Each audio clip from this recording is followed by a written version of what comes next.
જંબુસર નગરપાલિકાના પાપે અહેલે હદીસ મસ્જિદ પાસે વરસાદી કાચમાં મહિલા ખાબકી। જંબુસરમાં આજરોજ બપોરે આશરે 12 વાગ્યાના અરસામાં વરસાદ વરસવાનું શરૂ થયું હતું। ત્યાં તો અહેલે હદીસ મસ્જિદ પાસે આવેલ વરસાદી કાચમાં પાણીનો નિકાલ નહીં થવાથી પાણી રોડ પર ભરાયા હતા। આ વરસાદી કાચમાં પાણીનો નિકાલ નહીં થતો હોવાથી આ બાબતે વિરોધ પક્ષના નેતા શાકિરભાઈ મલેક દ્વારા નગરપાલિકાના સીઈઓ સહિત ઉપરી અધિકારીઓને જાણ કરવામાં આવી હતી અને વખત રજૂઆતો કરવા છતાં આ વરસાદી કાચની સમસ્યાનો ઉકેલ આવતો નથી અને વારંવાર રાહદારીઓ આ કાચમાં પડવાના બનાવો બનતા હોય છે।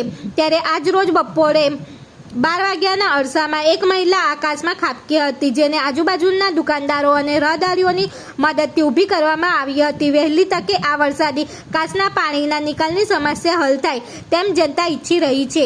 રિપોર્ટર કેતન મહેતા, ભરૂચ।